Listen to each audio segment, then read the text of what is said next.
బాపట్ల జిల్లాలో ప్రభుత్వ హెచ్చరికలను పాటిస్తూ లోతట్టు ప్రాంతాల్లో ఉన్నవారు పునరావాస కేంద్రాలకు వెళ్లాలని Karlapalem Indian red cross society chairman Inakollu Polisurao అన్నారు. కర్లపాలెం రెడ్ క్రాస్ ప్రతినిధులు మండల పరిధిలో ఉన్న లోతట్టు ప్రాంతాలలో సందర్శించి వారిని సురక్షిత ప్రాంతాలకు వెళ్లాలని పిలుపునిచ్చారు.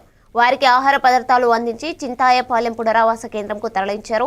ఈ సందర్భంగా మాట్లాడుతూ ఈ 2 రోజులు ప్రజలు ప్రయాణాలు చేయవద్దని, ఆహార పదార్థాలు, త్రాగునీటిని జాగ్రత్త పరచుకోవాలని సూచించారు.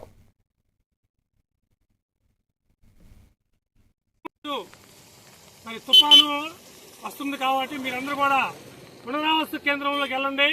ప్రభుత్వ నియమాలను పాటించండి. మనందరం జాగ్రత్తగా ఉండాలి. ఎందుకంటే రాబోయే తుఫాను చాలా ఎక్కువగా ఉందని చెబుతున్నారు ప్రభుత్వం వారు. ఆ సూచనలను పాటించాలి. ఇండియన్ రెడ్ క్రాస్ తరపు నుంచి కూడా ఈ తుఫాను విపత్తులకి గురి కాకుండా వారికి సూచనలు ఇవ్వటము, కొంచెం ఆహార పదార్థాలు అందించడము అలాంటివి మేము చేస్తున్నాము.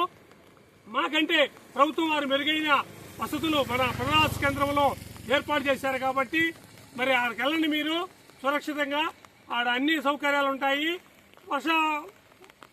తుఫాను తగ్గితే రేపు ఉదయం మరలా రావచ్చు. కాబట్టి ఇది లోతట్టు ప్రాంతం కాబట్టి ఈ లోతట్టు ప్రాంతంలో ఉండబాకండి. మీరు జాగ్రత్తగా మీరు అక్కడికి వెళ్ళి ప్రభుత్వ సూచనలు పాటించి ఆ పునరావాస కేంద్రంలో చేసుకోవాల్సి కోరుతున్నాం.